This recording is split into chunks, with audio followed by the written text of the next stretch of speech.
King scrunches his broken fist. Cheers and hollers from a drunk crowd echo through the alleyway. He stares at his fallen opponent. Bleeding face, busted nose, chipped teeth. He kicks him in the mouth to put the finishing touches on his handiwork. He never lost a fight. Not now. Not ever. Always bet on King. He glances over the crowd, spots Donnie, an old friend with a gambling problem. Not much of a problem if he continues to bet on me. King looks at his watch. He's late for a family meeting. King's father gives his mother hell for talking back for something he didn't quite understand. It's always the same crap. King grinds his teeth. Blood and warmth rush up his face. Every scrap, every single one he won because he saw his father's face on his opponent. He wants to lash out, to say something, anything. But to say something is to be cut off. But this time he's not thinking straight, or maybe he is. His father raises a hand to strike his mother. It happens faster than the thought to perceive it. One moment he snatches his father's arm, the next he's beating him black and blue for years of accumulated shit. He walks away, while his mother tries to help his father up. You're out. Never show your face here again, ungrateful bastard. Get out. He never really had friends. Not real ones, anyway. He had an entourage. A group of sods enjoying the high life with his credit card. Now he has no one. Not a single bloody friend to help him out. He had friends once upon a time in school, but that was long ago. He needs money. But money doesn't grow on trees, and no one wants to challenge him, not after what he did to his last opponent. He needs a job. His accounts are near empty, and his old careless spending habits are hard to break. He meets with Tommy. Tommy has no room for him in his apartment. Wishes he did, but he doesn't. Mick wants to help, but his old lady won't let him. Same with Bill. And Harry. His ex has moved on, and she doesn't want to see his face. Something about being a shithead. He can't live in a hotel room forever. It drains the account. He remembers a face he recently spotted in a crowd at his last scrap. They were friends since they were toddlers. He was a genuine friend, even if they went separate ways. King looks him up. Castle Drive. He hails a taxi. King hasn't felt real in a long time. He sits in Donnie's apartment drinking old ale, realizing how much he misses genuine heart-to-hearts. Donnie was his friend before he realized he came from money. The rich aren't really rich. He's not sure why he thinks this or what it means. It's just a random thought. The ale talking, as it were. Donnie says he can stay until he figures things out. He's not sure when that will be. It doesn't matter. A sudden rap at the door startles him. Donnie stands, opens the door to reveal a few men in black leather jackets. Muscle. King doesn't hear much. What he does hear, he doesn't like. Donnie owes money and can expect a bundle of lead in the face if he doesn't pay. He laughs when he returns to the kitchen table. It's your fault, King. I don't know who to bet on anymore. King lost his last 3 jobs and is going back to what he does best. A challenger steps into the circle in the dimly lit alley, double his size, massive. King doesn't care. A head's a head. He'll go down like the others. Crowd calls him the Ghetto Masher. The Ghetto Masher glares at him. The ref spits out rules he's heard 1,000 times. King stares at him.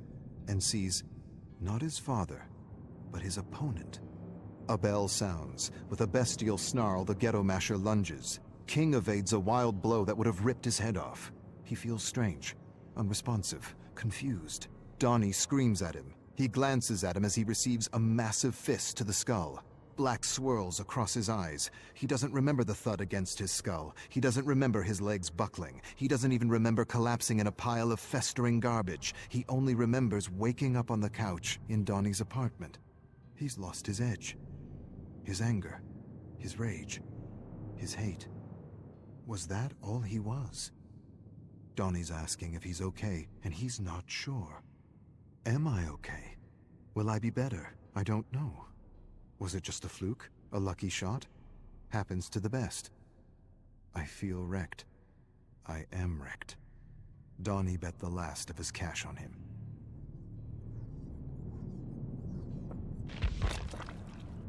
King's getting the hang of working behind a bar. Donnie sips a beer and tells him he needs to find another reason to fight. King tells Donnie he needs to get home before the beer he's drinking turns to piss, before he gets in trouble. Too late. King spots two men. They approach Donnie, grab him, usher him into the basement. Not a good sign. King rushes to help, but his manager yells at him to stay behind the bar. Screw it. He leaps over the bar and rushes to the basement where he finds Donnie being beaten by Ghetto Masher and Uncle Brass watching in his chair. King doesn't hesitate. He tackles him. They exchange deadly blows. Ghetto Masher can hardly keep up. Uncle Brass sends others after King. Doesn't matter. King's a whirlwind of destruction. He cracks Ghetto's knees and thrusts his thumbs into his eye sockets. An eyeball pops out, still attached to a series of nerves. Cries of terror. Ghetto Masher cups his eyeball, screaming for medical help, staggers and slams against the wall as more ruffians attack. Stop! Uncle Brass stands and approaches. It's well within my power to rip your fucking head off for what you did to my boys. King staggers to his feet. Not a bloody joke, am I? His debt is paid if you work for me. He straightens up and brushes his jacket, smiles. Always bet on King.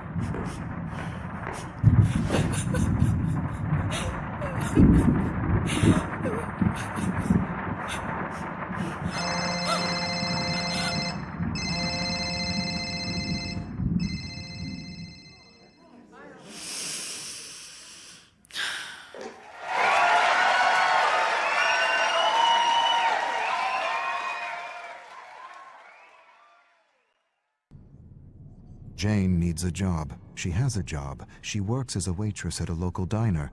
She needs another kind of job, a role, a part, something. Anything to let her know she's on the right path. Anything to let her know she deserves more than a school variety show. Acting is a fool's pursuit, 1 in a billion, her father says. Her grandfather agrees but adds, those who have the courage to follow their dreams have a 99% chance of being that 1 in a billion. Have courage. Courage will put the odds in your favor. Jane loves her grandfather and wants to make him proud. Wants to show him he's right. I'll be that 1 in a billion. Mexican waitress speaks in Mexican and English with a Mexican accent. Who wrote this? Mexican isn't a language. Doesn't matter. You get the gist. Her face grows warm with frustration. The accent isn't necessary. Why? Why the accent? Why can't it just be waitress? Waitress who speaks English? Why does the script need the waitress to be Mexican? Why is this important to the scene? Jane stares at the director, trying to understand his needs.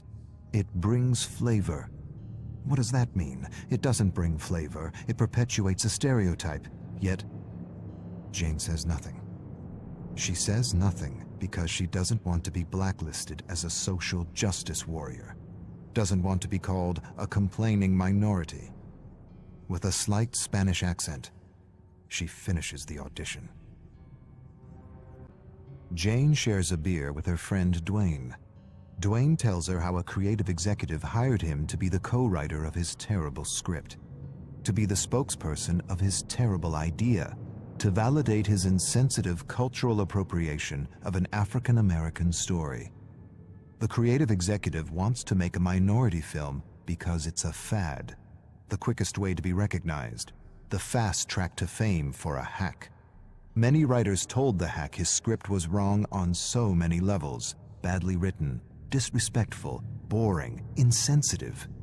Dwayne refused to accept a script that was disrespectful to his cultural heritage, refused to attach his name to a project so the executive could avoid accusations of cultural appropriation, refused to validate an entitled interpretation of a minority story.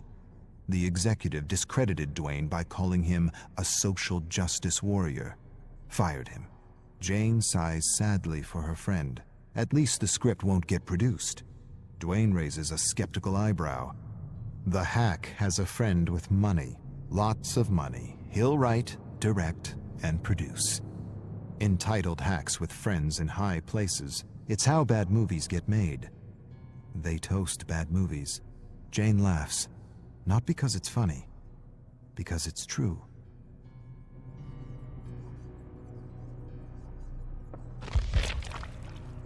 It's been months. She hasn't worked. No calls, no auditions, nothing. Jane stares at the blank television screen. As a child, she used to imagine herself on television. She doesn't see herself on television anymore. Something is happening.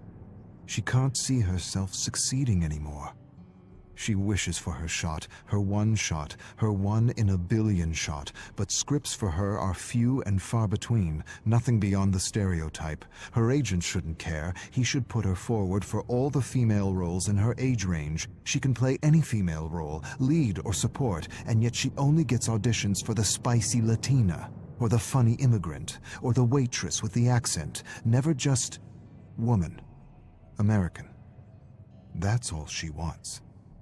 She stares at the snowy television, tries to visualize herself as the star of a show, but can't. The phone rings.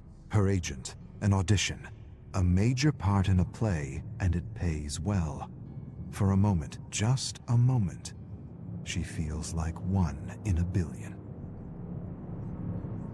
Jane's cell phone rings. She freezes on the sidewalk. This is it. And she doesn't know if she wants to answer or not. She can't take another rejection, not for this part. This part is too important. She brings the cell phone to her ear, answers. She hears a voice she recognizes, her agent. He tells her how everyone enjoyed her audition, how everyone thought she was just fantastic. He goes on about something else. She waits for the but, the proverbial but, 1,000 compliments negated by one single, all-destroying but. It doesn't come. She listens to the trivial notes and waits for the polite rejection. Instead, you got the part. She's not sure she heard right. You got the part. She mumbles to herself. I got the part. Her face grows numb with disbelief. She screams. Strangers turn to face her. Sorry. Dwayne helps Jane rehearse at a cafe. They take a break and he tells her the hack is now doing a Chinese story and is desperately searching for a Chinese writer to validate his most recent abomination. Jane laughs. Hacks with money, it's how bad movies get made. She tells Dwayne things are going well with the play. She doesn't have to do an accent, doesn't have to wear a miniskirt or perpetuate a ridiculous stereotype. Doesn't have to do all the stupidities she had to do in the past. This is a real gig, a meaningful gig, a gig she can share with her family. She knocks on the table. Dwayne laughs and says it isn't wood. She shrugs. He says he's happy for her and hands her a cutout from a magazine. Open audition for Quick Talk. He says he put in a good word for her. She'd make a perfect host. She thanks him, but the play takes all her time. Too bad. You're the most real person I know, and that's what the show needs. Authenticity. Last rehearsal before opening night, and she's nailed her role despite some last-minute changes to the script.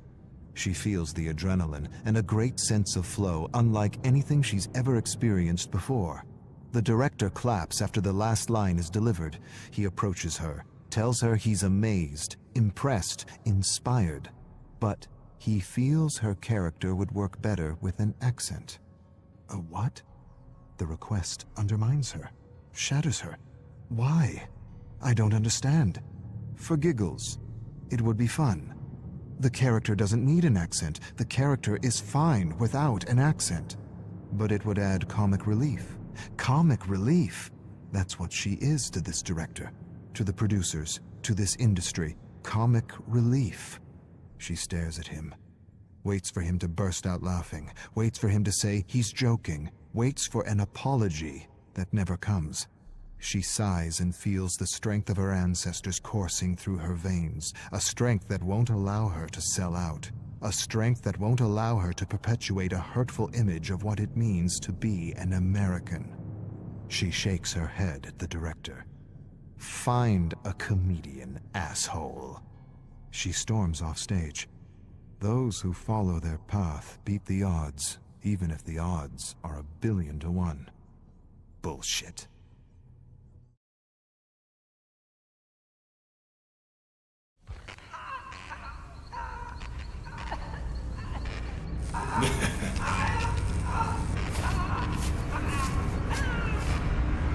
Hey!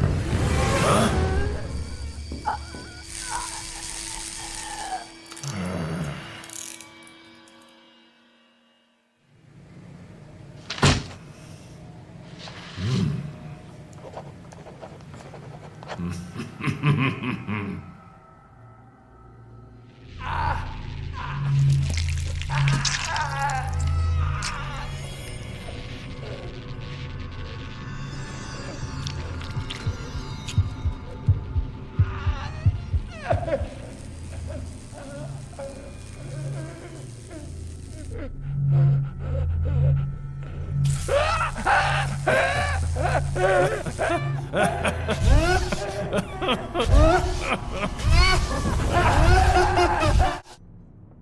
Imbecile. That's what he calls Professor Blanchard. The imbecile is choosing 2 students to lead a research assignment in an abandoned farmhouse. Carter knows he's going to be selected. He's the best in the neuroscience program, the best at the Leary. The Leary. It could only be the Leary. The Leary or the Allen. 2 institutions with a history of working with the government to push the limits of psychology beyond the code. Not beyond the code, despite the code. The papers coming out of the Allen amazed him, captured him, inspired him. Had he been Canadian, it would have been the Allen, or what many called Ravenscrag. The experiments they conducted were brilliant, cutting edge, mind-shattering. He wishes he were a student in the 50s studying under Lord Crag, the nickname patients gave the genius at Ravenscrag. Lord Crag returned from the trials with ideas, not cautionary tales, not disgust like the other bleeding hearts who condemned the doctors who would anyway be smuggled into his country and be given the highest positions in government in exchange for their discoveries. Lord Crag took the experiments he had heard about to the next level, and Carter hopes to do the same. But not with this professor, not with Blanchard, Dr. Blanchard, Dr. Bleeding Heart Blanchard. He has no idea what real power is. Real power is freedom. True freedom. Freedom beyond the limits of ethics and morality. Carter's leading the research assignment with another peer. The challenge? Secure the secret word through the good doctor, bad doctor interrogation technique put forward by some other bleeding heart imbecile at some other institution. He's bad doctor with a code, a list of do's and don'ts the imbecile gave him. Very limiting, too limiting. self-limiting even. How is he supposed to secure anything with these limits? Surely he realizes how futile the experiment is with this code. Nevertheless, he tries. He shouts at a fellow student sitting across the table from him. Shouts? Big deal. Tell me or I'll... Shout again. The student doesn't take him seriously. He's play-acting fear. It's all make-believe for him. I should smash his skull and yank the secret word out of his substandard mediocre brain. Second day, and nothing. Carter's frustrated, really frustrated. At least they're tied up, all 7 of them, but it's still not enough. They need to take the interrogation to the next level, deprive them of food and water. They'll talk. When their cells begin to self-cannibalize, they'll talk. Better yet, he wants to deprive them of sleep. Sleep deprivation. Removes masks, lowers guards, makes prisoners talk for the promise of a few minutes of sleep. The 7 prisoners stare at him. They know they're safe. He can see it in their eyes. Limits. No one got anywhere respecting limits. He despises his colleague, Good Doctor. He'd have the secret by now had he been working alone and without a code. Ridiculous limits. Skinner knew better. Put his own kid in some kind of a box for years just to see what it would do. Huxley worked for the Secret Service and wrote Truths as Lies and Brave New World. War of the Worlds was another great test in mass propaganda. The power of the radio to induce fear and anxiety in an unsuspecting audience. The power of fear and anxiety to inspire silence and indifference and create perfect consumers. Ethics, morality, limits. For sheep, not shepherds. Carter feels anxiety unlike he ever felt as he watches Good Doctor interrogate one of his classmates. He approaches him from behind with a piece of wood, something he found on the ground, raises the makeshift club. Before he realizes what he's doing, he pounds the Good Doctor's head. Pretend fear becomes real fear as his fellow students stare at him in horror. No more Good Doctor. No more rules. No more limits. Except the limits of his imagination. Carter ties a student to a chair. Warm blood drips everywhere. He twists pieces of flesh off his face. The sheep look away, but never up. With terrible moans and squirms, he gets a secret word from each and every one of them. New, Reich, Horizons, Fourth, Bird, Kill. His classmates beg to be released. They sob and agonize in their chairs. They plead the experiment is over. You have the words. You win. We're done. Carter smiles. He's still got a few days. A few more days and a few more experiments to run. Could put his career at risk. But he's got the Good Doctor to take the fall. I'll take what I learned from Lord Crag and lobotomize these imbeciles and manipulate... No. Not manipulate. Manufacture. Yes, manufacture reality. Music blares.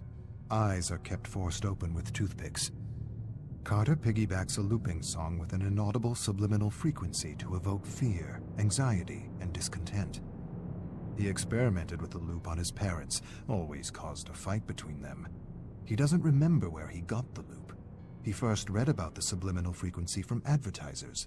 Advertisers deny subliminal loops work. Of course they do.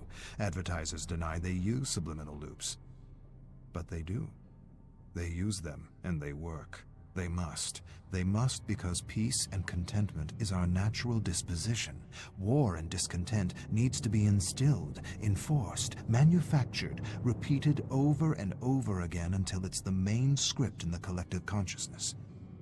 Paperclip, Bluebird, MK Ultra, MK Delta, MK Search. They were all necessary. Lord Crag had the right idea, good instincts. So did the Black Sorcerer and the Dirty Trickster. They inspired all the goodies he brought with him in his bag. Music, drinks, drugs, lots of drugs. For a moment, just a moment, he hesitates. He'll probably go to jail for a long time if he uses his goodies. But being free, being truly free for a few days, is worth a lifetime of imprisonment. But I won't get caught. Good Doctor will. Carter wonders if he can remother these sheep. Remother, he loves the term. He wishes it was his own, but it's not. Shock them with electricity and expose them to endless images of death, chaos, and destruction. Traumatize the brain, empty it, lobotomize these subjects to remother them with new personalities. He wonders if he could remother these sheep into wolves. Get them to kill each other. Better yet, turn these good, law-abiding students into serial bombers.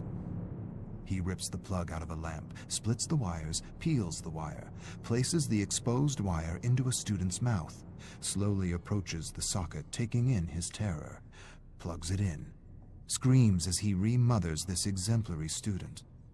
A putrid smell of burning hair and skin reaches his olfactory receptors. There's another stench. Imbecile soiled himself. Carter laughs. He hasn't been this stimulated in ages. To be free. Ah, to be truly free. Carter hasn't had this much fun since he first tried to transplant a mouse brain into a rabbit. A week isn't enough. He wishes he had more time. He needs more time. There are new avenues within the mind to explore. Too many avenues, not enough time. He wishes he had the tools to operate on their brains. There are knives in the kitchen. Good work. Not surgical precision, but good enough. He's read about a gland in the brain that looks like an eye, a gland that supposedly secretes DMT, a kind of mystical drug. He wonders if he can extract it from a living subject. He wonders what a good dosage of human DMT does to a test subject. Carter unties a rope. He's going to release Good Doctor. He's pumped him with drugs and programmed him with new thoughts. He believes the other students are Russian spies that need to be executed for national security. He unwraps the rope and places a screwdriver in his hands. He changes his mind, removes the screwdriver, replaces it with a fork, changes his mind again, replaces the fork with a spoon. He's never seen a spoon used to kill a human being. He backs away from Good Doctor, who is lost and confused, remothered. He says a phrase. The moon is down. Confusion becomes clarity as Good Doctor stands and approaches the Russian spies with a spoon. Brilliant. Bleeding Heart Blanchard returns to the farmhouse with a group of men Carter's never seen before. They look like government men. He suppresses a smile and tells them Good Doctor got out of hand, took things a degree too far. He barely got out alive. Blanchard tells him to shut up. His tone is different. He doesn't sound like an imbecile. We taped the whole thing. Carter exchanges a look with the men in black suits. He doesn't understand. The imbecile enters and does the unexpected. He stares at the barely breathing student unperturbed. No fear, no panic. No emotion. Nothing. He grins and mumbles something to himself in German. He turns to Carter with a smile. His smile turns to a grin when the men in black suits handcuff and arrest him. Blanchard whispers, "Looks like you had your chance to make merry hell and took it. The cuffs are just for appearances." I don't understand." "Yes, you do. You understand much more than the others. Welcome to MK Awakening."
Rin sits at her desk, dreading the end of the school day.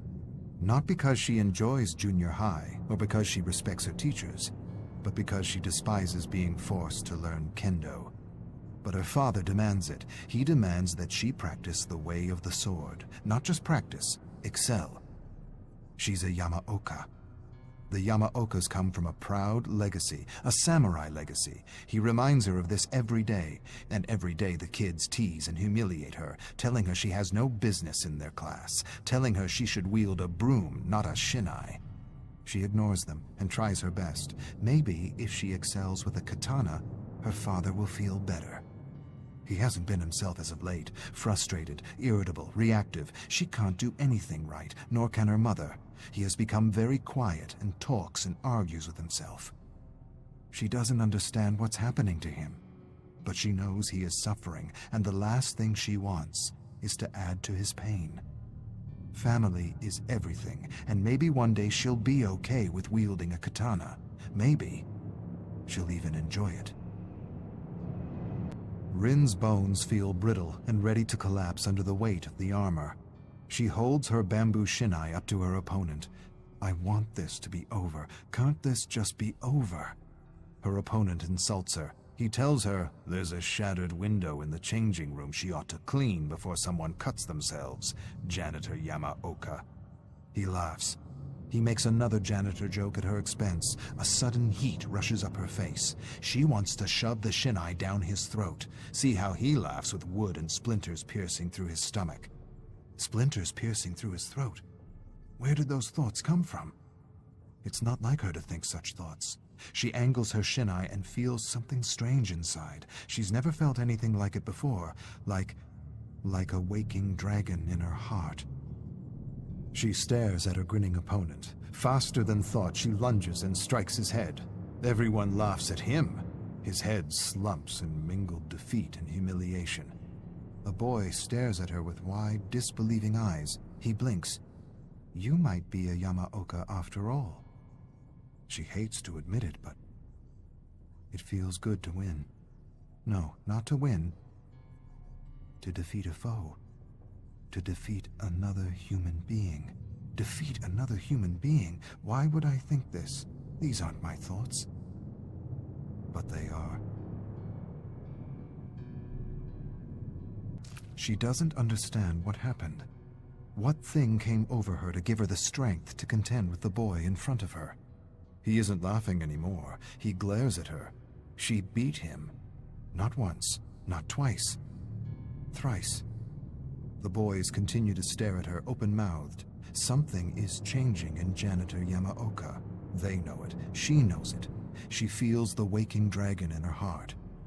It's the closest she's ever felt to being a fighter, a warrior, a Yamaoka. And she likes it. Likes being treated with respect.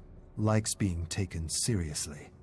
For an instant, she imagines herself beside the great Renjiro Yamaoka and his son Kazan. Something tugs in her heart, and the dragon stirs. And the dragon, she realizes, is the waking of her raging Yamaoka blood. Janitor Yamaoka, you got lucky. Let's see how lucky you really are. Boys close in on her, cursing, jesting, shouting. She wants to run, but doesn't see an opening. She wants to apologize for being good with a shinai, but the waking dragon inside her heart won't allow it. She didn't do anything wrong. She has no reason to apologize. She finally did what she was supposed to do, and now they close in on her as though she had cheated, as though they could see the dragon that had helped her. She feels scared. Where is that dragon now? Where is the spirit of her ancestors? She raises a pleading hand for her abusers to stop. You will pay. You made me look foolish. For a moment, there is an opening between two boys, and there's no hesitation, only action. She charges through and storms across the schoolyard with a group of angry boys in pursuit. She quickly ducks behind a garbage bin and watches the boys run past her. One stops, turns towards the bins, narrows his gaze. She holds her breath. She can hear her heart pounding in her head. Why hide? You are better than these peasants. Stand and show them who you are. but she does not reveal herself. She hides and wishes that waking dragon to go back to sleep. Rin emerges from hiding and begins her long walk home. The dragon in her heart admonishes her for hiding, tells her she is more than her tormentors and should never cower before bullies and abusers. She's not sure what she should have done or what she should think. Maybe she should have faced them. Maybe she should have confronted them. Maybe she should have beaten them down and torn them limb from limb. Limb from limb? What am I thinking? Where did that come from? Limb from limb. What dark thoughts are these? Before she can answer her own question, she hears a voice. She hears her tormentors jeering and spewing insults at her. She doesn't turn around. She doesn't run. She doesn't run because she knows what's coming, and she doesn't care. The dragon within tells her everything's going to be okay. The boys throw garbage at her, call her Janitor Yamaoka, Janitor Yamaoka, Janitor Yamaoka. She knows what's next. She sees it in her mind's eye like samurai of old. They'll push her down, surround her, punch and kick her, but this time she won't let the pain defeat her. She won't let the fear paralyze her. She'll use the fear and the pain to feed the dragon. Today her bullies will feel teeth and claws. They will feel her wrath, and they will learn she is a Yamaoka.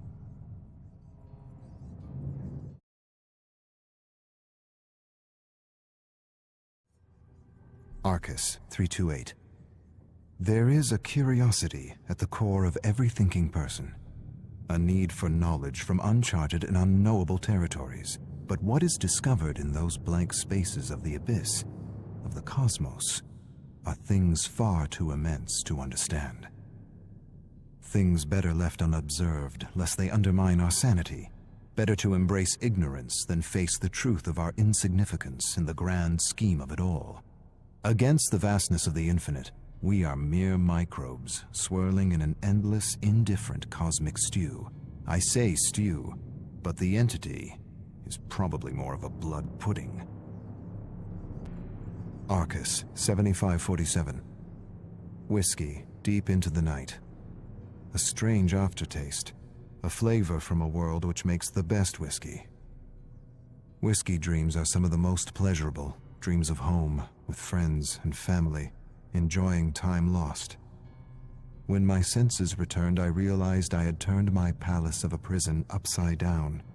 I remembered none of it. Everything a drunken blur. So many paintings and statues I had created from memories from other worlds. Shattered.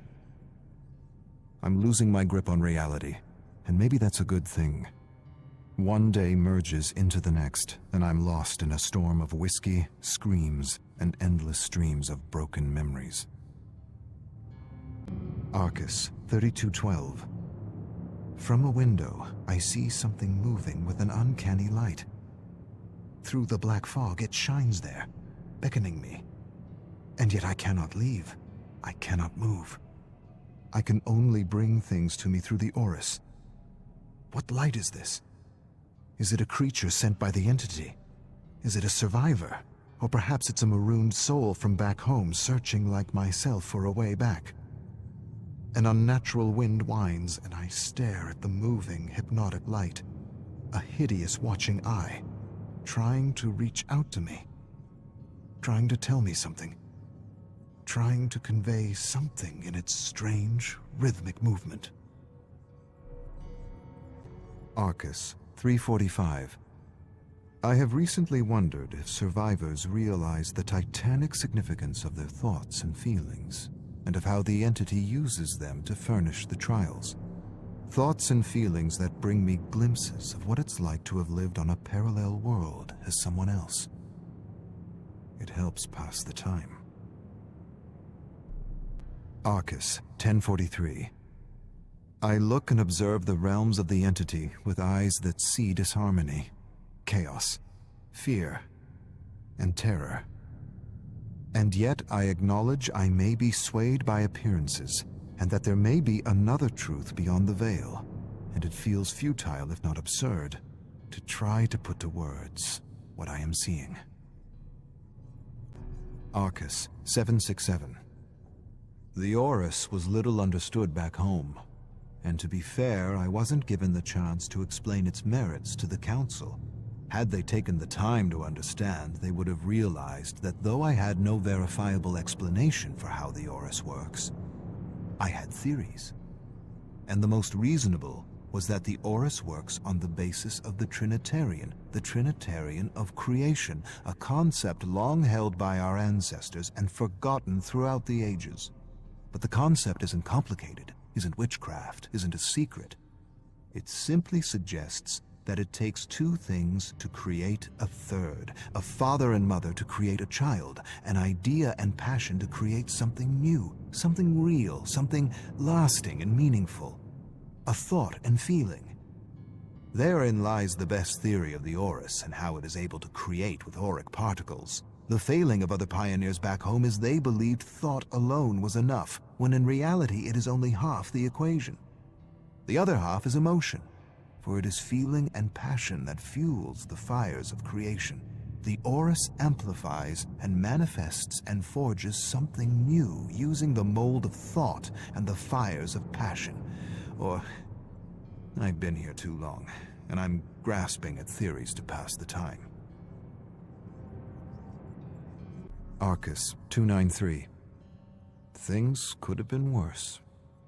I could have been banished in a dimension without auric fog, containing the memory imprints of countless victims. Memories that keep me entertained and busy with my coin and spirit collections. And the music. The variations from parallel worlds. It helps pass the time.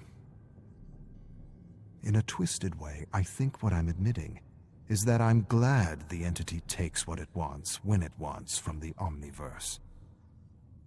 Arcus 632. Through a rift, I believe I culled another memory of Vigo, manifesting reality within the entity with something reminiscent of the Orus. How he came to understand the machinations of the fog is both puzzling and inspiring. It suggests to me that perhaps this place enhances one's connections to our infinite selves throughout the Omniverse. Arcus 9873. King has this way of doing things that are quite amusing. One of my favorite memories I return to time and time again whenever I need a lift is Memory 2332, Gasoline Man. King grabs this man who skipped a few payments on a loan. He drags him by the hair and throws him in an alley. He grabs a metal gasoline container and douses the sod with its contents and lights a match. He stares at him through the flickering flame as the man screams in terror. He watches him beg for his life. Then he flings the match. The man's eyes pop out of his head as the flame hits his chest and falls to the floor with a sizzle. King tells him to make his payment or next time he'll use real gasoline. Brilliant. Arcus 9082. Max has quite an arm. A farmer made his way out of a barn, and with one well-aimed blow with a spade, his head was severed from his shoulders, and 2 spouts of hot blood burst from his body like geysers. He watched the headless man stagger stupidly and collapse in a growing puddle of steaming blood. I have to admit I've gone through this memory more than once. It's one of my favorites. I find Max disturbingly amusing and the illusion of death fascinating. At a distance.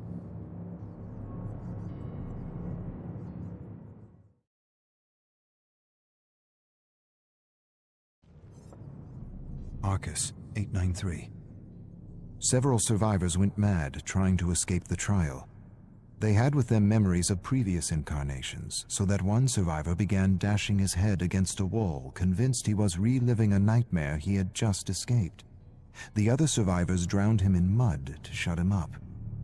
It seems to me survivors are torches growing dimmer and dimmer with every trial. Some stop to feel altogether and are doomed to the void. Others go raving mad and need to be silenced by others. Arcus 223. I felt an uncanny and unseen presence in the archives as I contemplated the entity. I could hear the labored breathing of killers standing outside my prison. I looked out into the dark, raging fog and saw nothing. Either the entity is aware of my presence and is preparing to send killers to put an end to my plans, or the memories of survivors are somehow merging with my personal memories, and these sounds are mere side effects of overusing the Auris. In the end, it doesn't matter. If I could end the entity, I would, even if it meant my own demise. My life is little to pay for the salvation of the worlds it will destroy. Arcus 1032. Jumbled experiences of brutal killers and weird rituals of godless brutes from worlds too dark to care.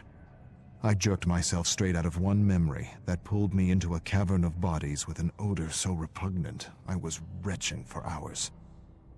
I still have that horrible taste in my mouth and shudder at the thought of that smell. That horrible smell. Rotting humanity. What foul creature of a man had made this festering hole his lair is beyond me. Arcus 7456. I am taking notes under incredible mental strain. I have had flashes of survivor memories overrun my senses all day, and I'm trying to focus on home and gather myself. I haven't used the Auris for some time, and yet I have been pulled in and out of these lives randomly. These records, these archives will, I imagine, help me remember myself, should this Auris nudge me into the abyss.